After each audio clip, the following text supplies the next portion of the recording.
I'm gonna put that at the beginning. Oh, shit. 3, 2, 1.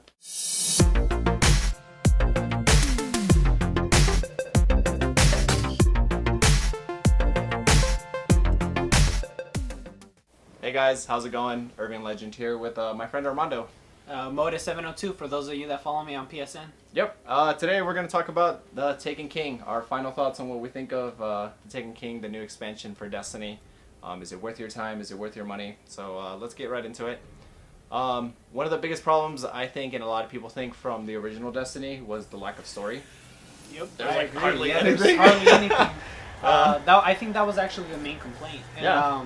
A lot of people complain also because the DLCs didn't really add on to it. This is true. And I think that with the Taken King, we actually got progression and actually, surprisingly, character development. Yeah, one of the first very early on scenes that you get to see is like all the Vanguards just talking. They're talking with Eris, they're trying to figure out what Oryx is, you know, what the Dreadnought is. And it's really cool because you're like, okay, finally, like they say stuff. Never was there a cinematic in the original Destiny that even explained like who they are, why are these people so important. It's and, just the Traveler. Yeah, all it was the Traveler, and then which we'll get back onto, but that the Traveler isn't even mentioned in this one, if anything. Either way, it showed a lot of progression. I like the characters, hearing more of the characters as well. Cade 6 was friggin' amazing. He's amazing. Yeah. And let's talk about the cinematics. Like, Yeah. they were really good. They were good. The graphics were on point. They were They look insane. really realistic. One of the opening scenes is basically the Awoken are going down to Oryx's ship and they're trying to, you know, take it over. The Queen's there, her brother's there in a cool ship, and they just get wiped out. Yeah, and like the cinematics of it are like nothing. so cool. Like yeah, it reminded me like Star Wars kind of. yeah, battle. I was It just really gonna say cool. that. Yeah, like Star Wars Episode 3, even though all the prequels suck anyways, the opening scene of Star Wars Episode 3 is super cool. Yeah, it's really cool. They're like just flying in. There's space battles going on, like lasers flying around.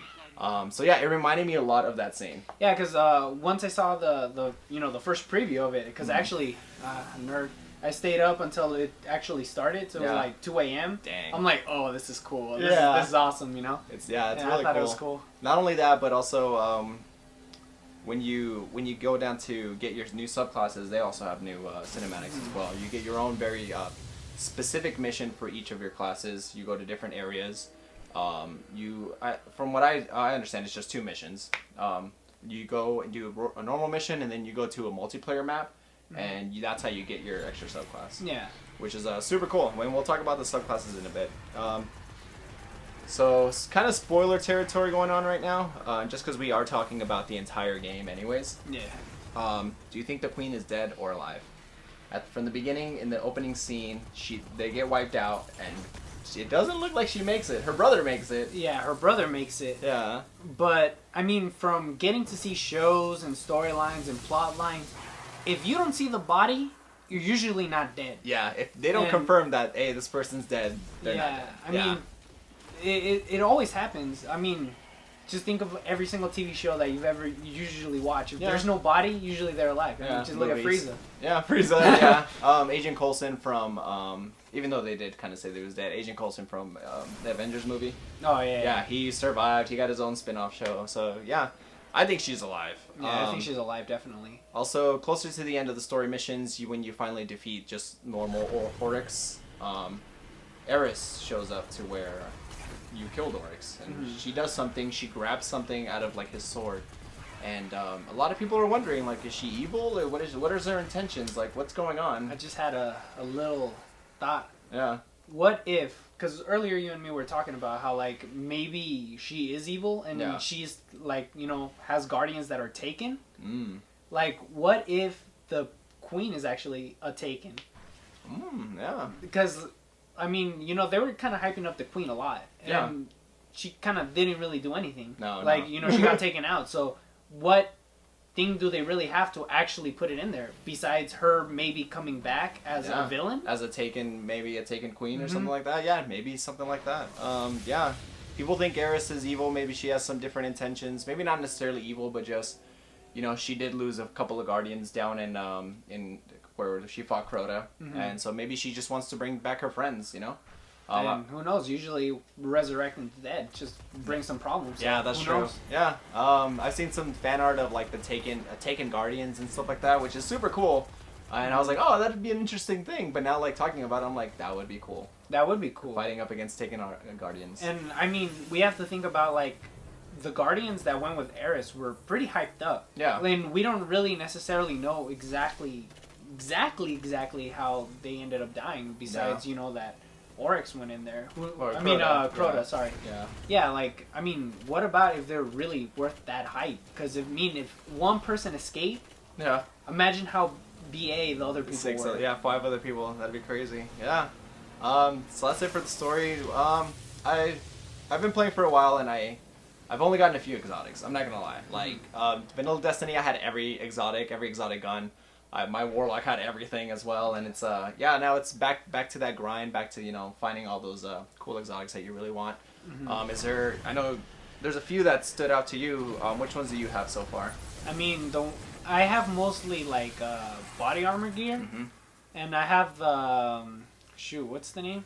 I'm trying to remember. The one with the void helmet. I have the notes here. It's Graviton Forfeit. There we are, Graviton Forfeit. I really like it because even if you use you know, like another subclass on your hunter, like a Blade Dancer or Gunslinger. Yeah. Like you could still do the side step thing. Oh, from like the Night Stalkers. So it's really cool because you have the special that you want plus the dodge effect from the Night Stalker. That's really cool. So I think that's a really cool little you know, thing that you have there. Yeah, I've seen a lot of people like using the Night Stalker and the sidestep and stuff. I haven't gotten a chance to use it just because I've been putting my hunter off to the side on the back burner.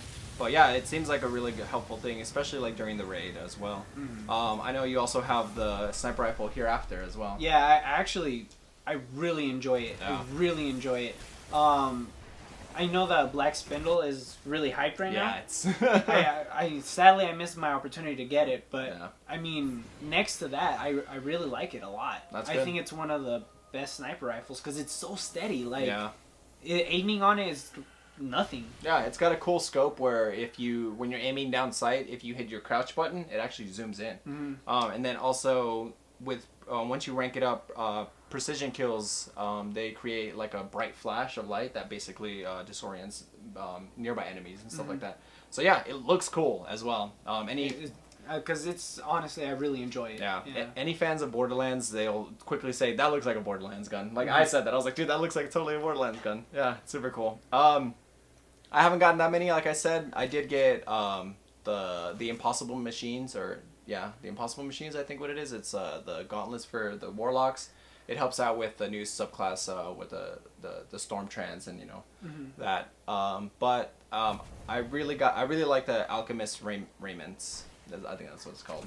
It looks super cool. It's basically like Heart of the Praxic Fire, but just like black, and it looks super cool.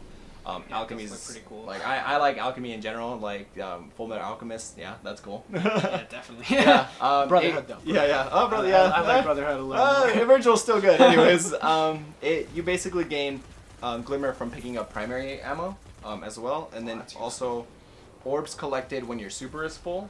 They recharge your melee and your grenades. So that was always an issue. Like especially me as a Sunsinger, when you used to play as a Sunsinger, you always kept that in your back of your pocket. You know, your Radiance, your self-res, Fireborn.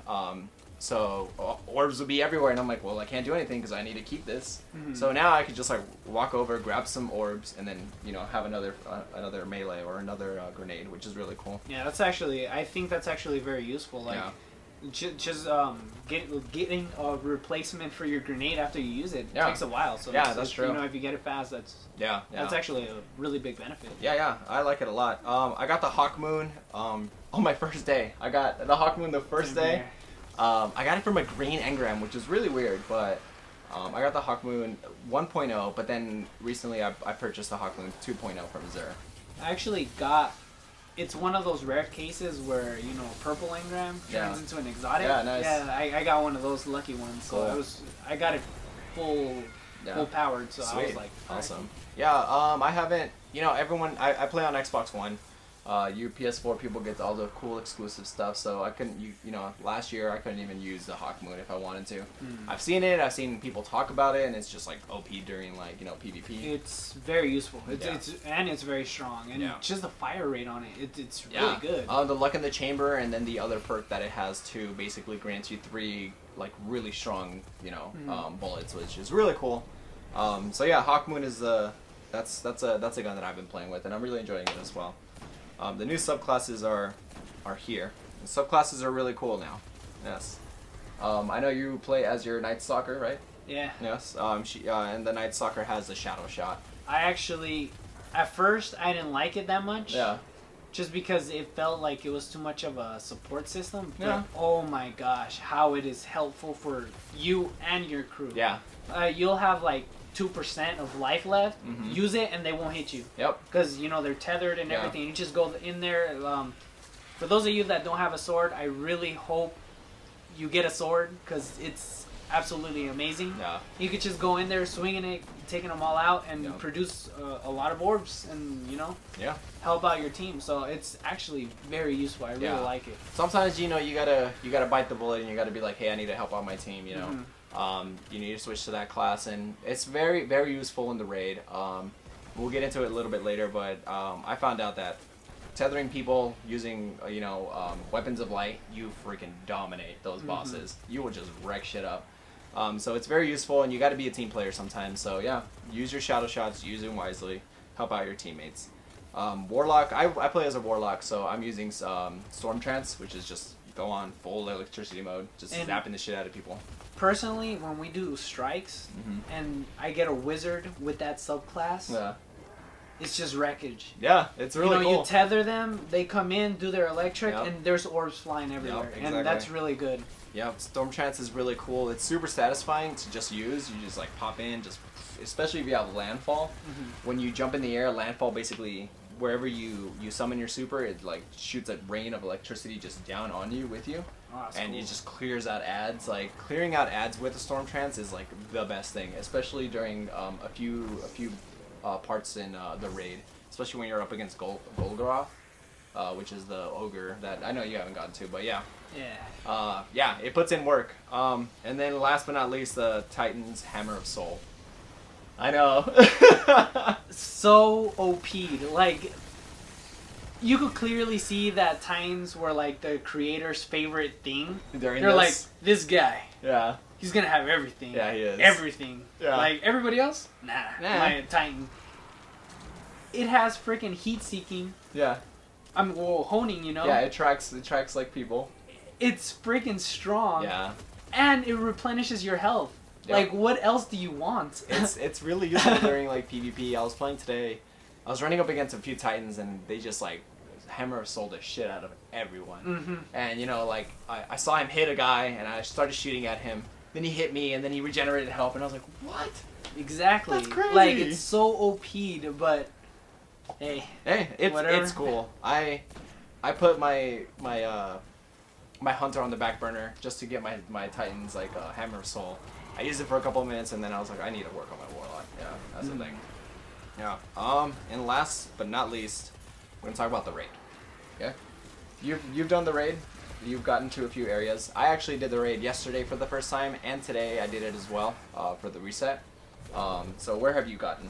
I actually did the first half of it, and from what I've seen and everything, it's actually very technical. Yeah. I think it's you actually really have to try to be very precise and have good communication with your team. That's true. Because when Crota came around, dude, one person could do it by itself. I soloed Crota before. I soloed Crota so many times. Yeah. And it was just you could depend only on yourself sometimes. Because you're able to do it. Like if your whole team's down, you're able to do it. Jump across the bridge. Take out. It's not that difficult. No. And in this one specifically, they really, really concentrated on you having to use your fire team. Yep. And if one's down, sometimes you gotta wipe. Yeah, I've had that a couple times where it's like, you know what, someone's down, where I don't want to wait 30 seconds to pick them up, or it's just like, you lose like momentum. If someone just dies, you're like, oh man, like now we have to scramble and fill that spot. But yeah, That's very true. You've gotten up to before the War Priest, right? Yeah. Yeah. Which is funny because we haven't played the War Priest because I have always started at Golgoroth. Like the two times that I did it, you did the second half while I did the first. Yeah, which is funny. Yeah. The team I joined yesterday, they were at Golgoroth, and I was kind of bummed, but we just went through it. That's an interesting boss fight as well. And then we went down to the sisters or the daughters of Oryx, and you have to. It's very technical about that. And today we went down to got all the way to Oryx, and Oryx is just technical as well. Yeah, since you haven't done the first part, like for those of you that do the raid, I would like to hear your comments of what you first thought about the ship part, where you have to ride them, they disappear, and you have to find whatever ship is the next one to get on it. First time I played it, you know, I'm a hunter. Our jump doesn't go as high as like a Titan or a Warlock. Yeah.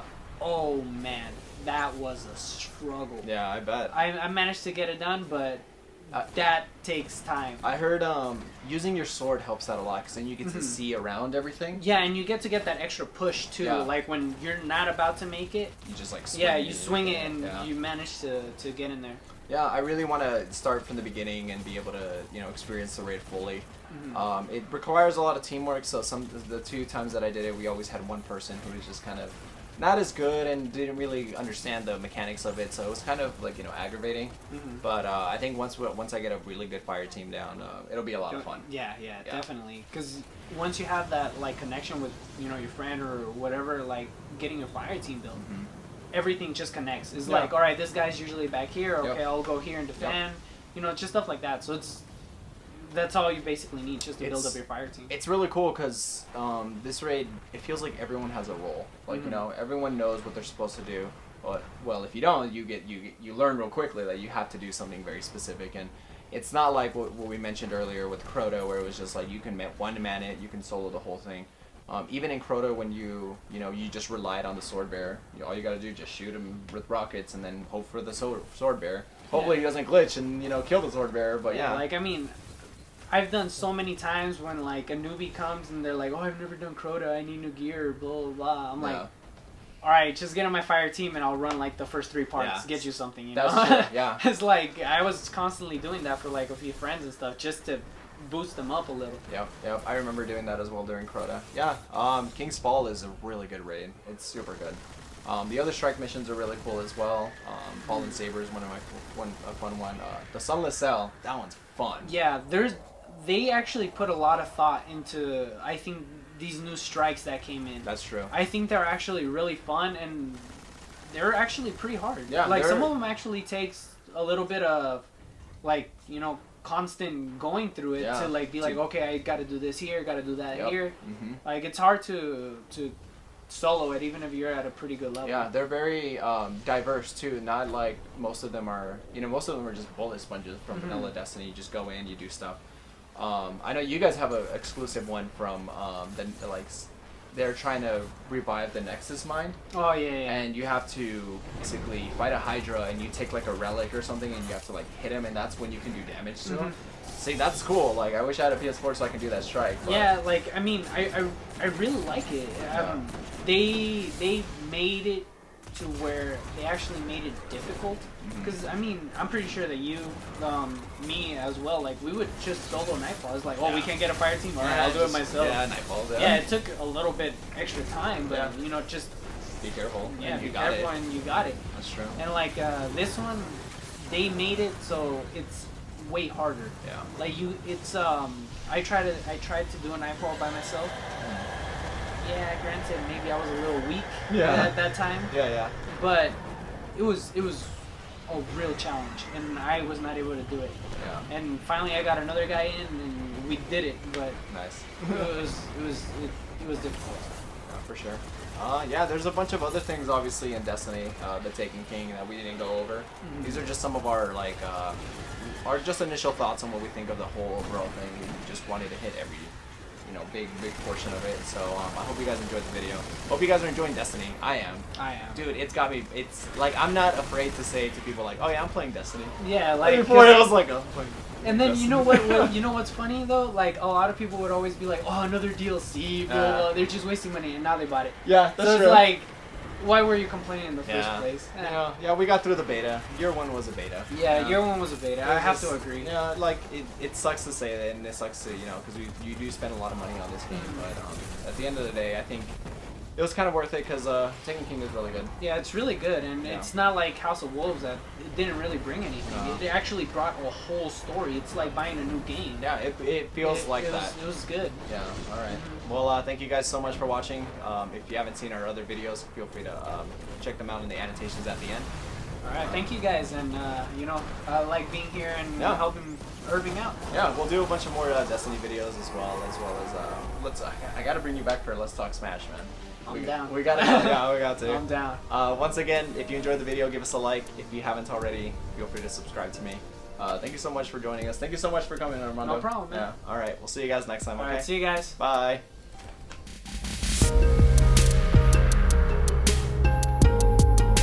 Did you do that again? Oh my god! Don't tell me I have to do that again. Oh!